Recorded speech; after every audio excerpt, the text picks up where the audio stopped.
Good morning students. आज के class में हम लोग पढ़ेंगे working with function, chapter number 3।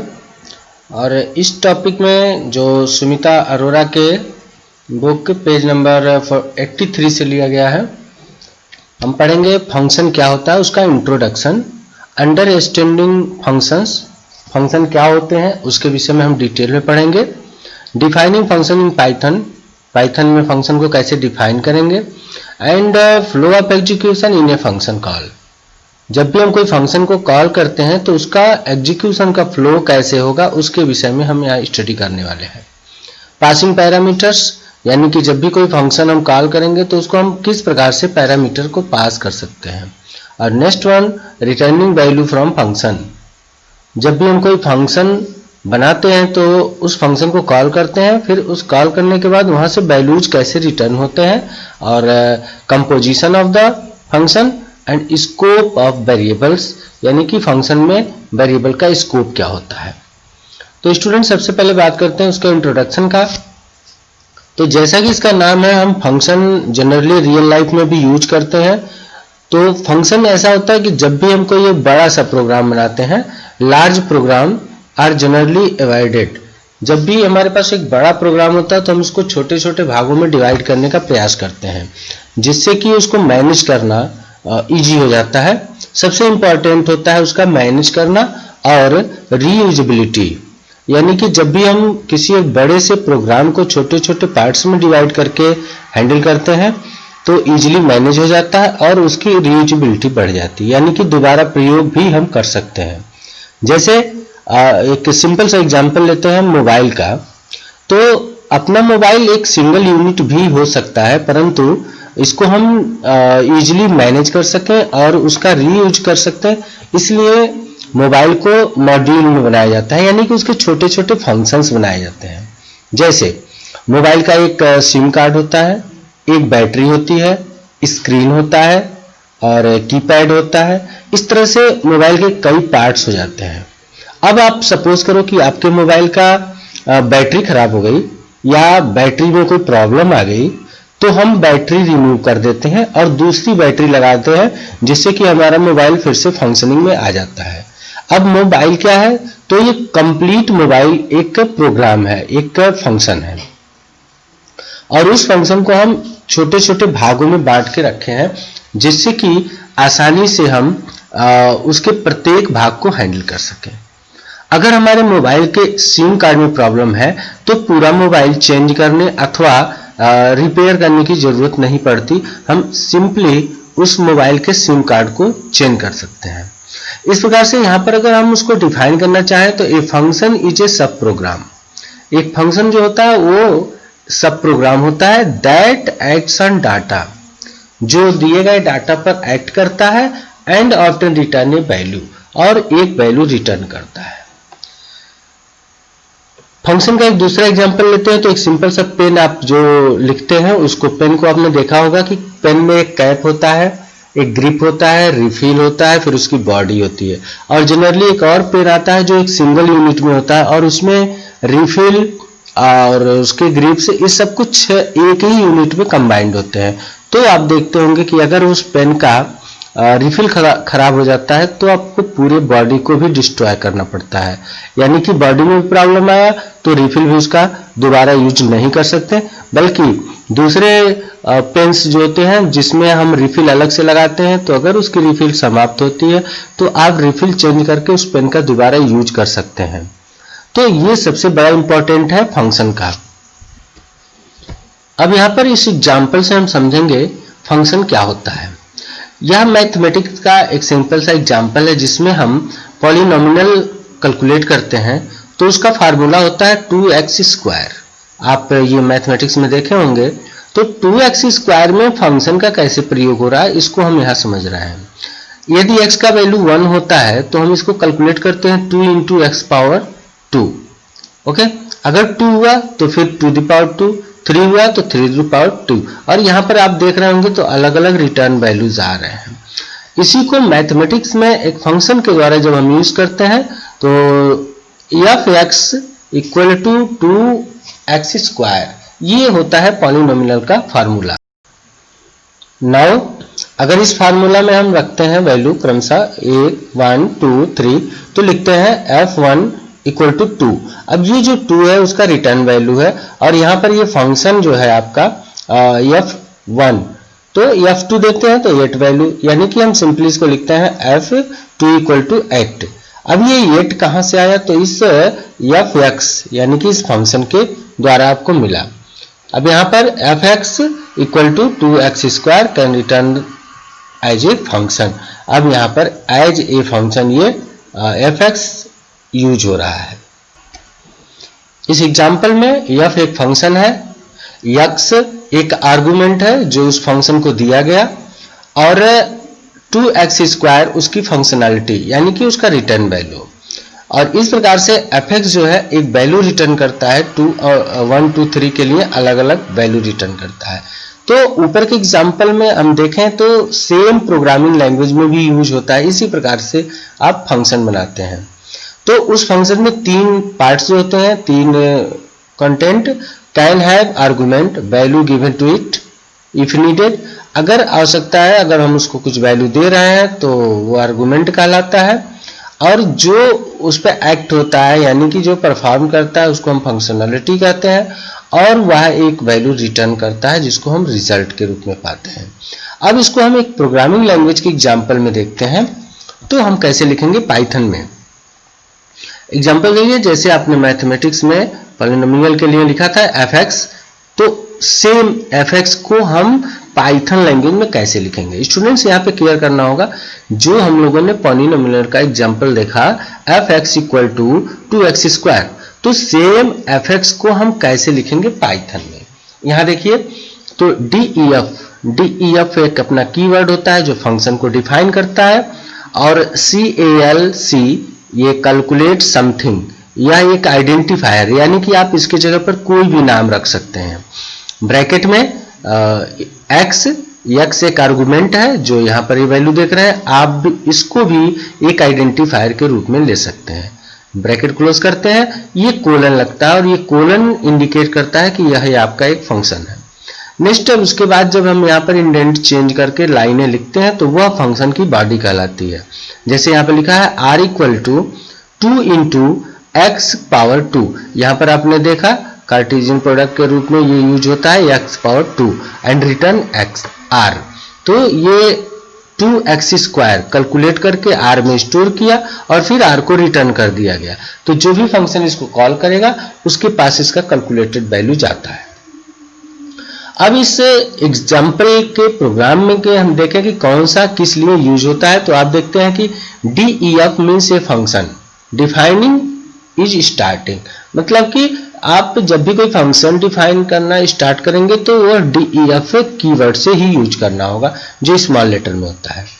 Identifier होता है def, the function name is calculate something, यह जो होता है वो फंक्शन का नाम हो गया।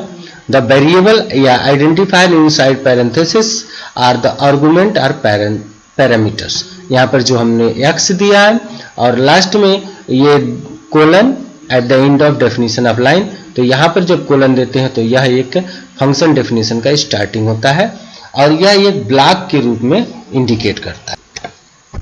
नेक्स्ट उसका स्टेटमेंट जो ब्लॉक में होता है और आप वहां पर फंक्शन की बॉडी को लिखते हैं जो कि वहां पर लिखा हुआ है और अंतिम होता है उसका रिटर्न स्टेटमेंट जो कि वह वैल्यू रिटर्न करता है। अब इसको आप यहाँ पर इस डायग्राम में देखेंगे तो def ये नेम ऑफ द फंक्शन, यहाँ पे फंक्शन का नाम हो गया, ये आर्गुमेंट हो गया और statement to return computed result, ये जो लाइन है वो रिजल्ट को रिटर्न करने के लिए। और अब यहाँ पर ये फंक्शन की मेन बॉडी लिखी हुई है, ये प्रोग्राम की बॉडी है और ये इतना फंक्शन है। तो इस एक बड़े से प्रोग्राम को यहाँ से यहाँ तक एक प्रोग्राम है जो पॉलिनोमियल के लिए लिखा हुआ है, तो इसको 2 भागों में बांट दिया गया। ये आपका मेन प्रोग्राम है, ओके, पाइथन का मेन प्रोग्राम, और इस प्रोग्राम के साथ ये फंक्शन लिखा हुआ है, ये अलग एक यूनिट है। अब इस यूनिट को अलग लिखने से लाभ क्या है कि आप इसको जितनी बार चाहे यूज कर सकते हैं और जब भी मेंटेन करना होगा तो हम इसी में काम करेंगे। तो यहाँ पर इस प्रोग्राम में देखेंगे तो a equal to input enter a number, एक नंबर दिया जाएगा जो कि a में स्टोर हो जाएगा और प्रिंट कैलकुलेट समथिंग और ब्रैकेट में ए। यहां पर कैलकुलेट समथिंग फंक्शन का नाम हो गया और ए जो कि हम एक आर्गुमेंट के रूप में दे रहे हैं, जो वैल्यू हमने यहाँ पे स्टोर किया है। अब ये जो वैल्यू ए है वो कॉपी हो जाएगा एक्स में और यहाँ पर ये कैलकुलेट होकर के वैल्यू रिटर्न करेगा और रिटर्न वैल्यू इस ब्रैकेट में आकर के प्रिंट हो जाता है। तो इस प्रकार से एक छोटा सा कंप्लीट फंक्शन जो कि आपके यहाँ एग्जाम्पल के रूप में आपने देखा, और इस तरह से हम इसको फंक्शन को डिफाइन करते हैं, फिर फंक्शन को कॉल करते हैं और यहाँ से फंक्शन में कैलकुलेशन के बाद हमारा वैल्यू रिटर्न होता है।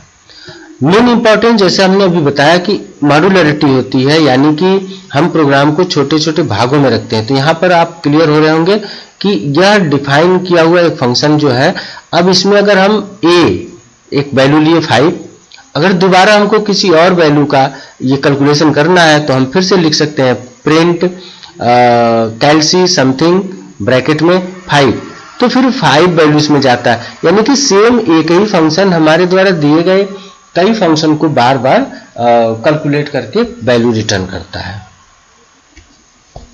नेक्स्ट पॉइंट आपका कॉलिंग यानी invoking, invoking using a function, यानी कि हम फंक्शन का प्रयोग कैसे करेंगे, उसको कॉल कैसे करेंगे, यानी इन्वोक कैसे करेंगे। To use a function that has been defined earlier you need to write function call statement in Python.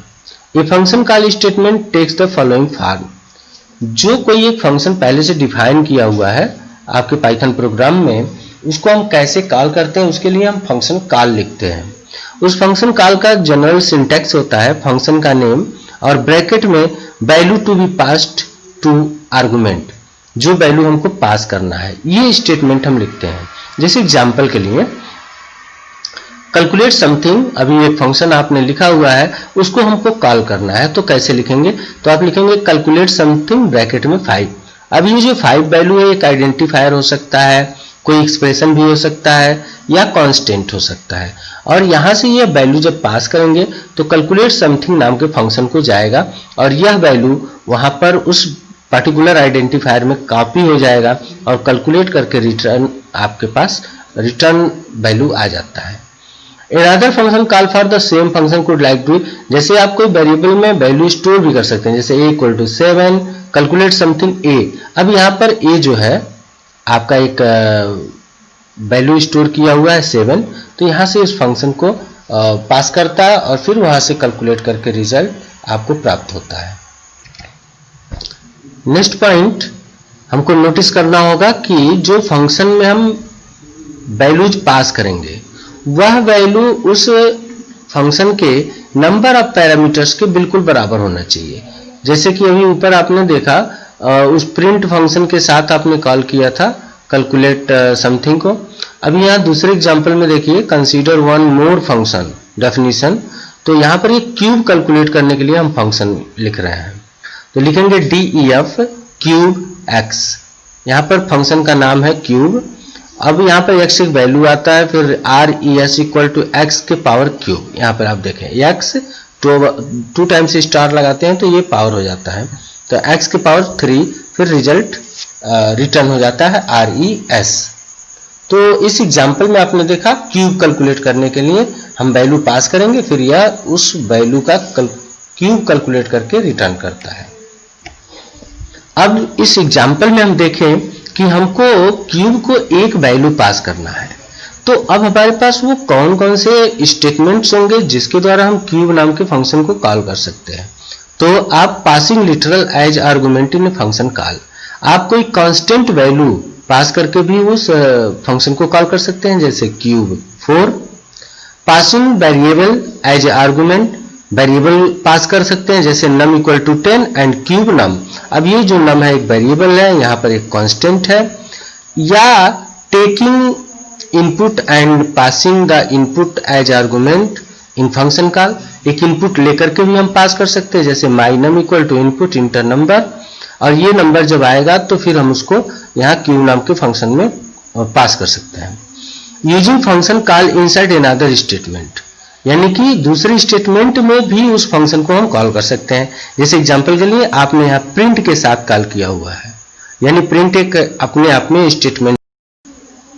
इस प्रिंट स्टेटमेंट के साथ हमने क्यूब नाम के फंक्शन को कॉल किया हुआ है। तो इस तरह से आप चौथा प्रकार है जो फंक्शन को किसी स्टेटमेंट के अंदर भी कॉल कर सकते हैं। पांचवा है using function call inside expression. किसी एक्सप्रेशन में भी आप फंक्शन को कॉल कर सकते हैं, जैसे double of cube. Double of cube यहाँ पे एक आइडेंटिफायर है, इक्वल टू 2 इंटू क्यूब 6। अब यहाँ पर ये स्टेटमेंट एक एक्सप्रेशन है 2 इंटू क्यूब 6। तो सबसे पहले क्यूब 6 फंक्शन को कॉल करेगा, फिर वहां से कैलकुलेटेड वैल्यू रिटर्न होगा, देन मल्टीप्लाई होगा 2 के साथ। तो इस प्रकार से फंक्शन को कॉल करने के डिफरेंट तरीके यहाँ पर हमको ये मोस्ट इंपॉर्टेंट है कि ध्यान देना होगा। पैरामीटर हम उतना ही रखेंगे जितना हमारे फंक्शन का डेफिनेशन है, और उसमें एक कांस्टेंट वैल्यू, एक वेरिएबल या इनपुट लेकर के, या फिर किसी स्टेटमेंट के साथ अथवा किसी एक्सप्रेशन के साथ हम इस फंक्शन को कॉल कर सकते हैं। और नेक्स्ट पॉइंट हम डिस्कस करने वाले हैं कि फंक्शन कितने प्रकार के होते हैं। तो पाइथन में 3 प्रकार के फंक्शन यूज करने हैं।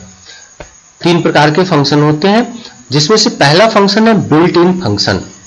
पाइथन कुछ ऐसे रेडीमेड फंक्शन जो प्री डिफाइंड होते हैं, जो पहले से पाइथन की लाइब्रेरी में होते हैं, उनको हम बिल्ट इन फंक्शन की कैटेगरी में रखते हैं।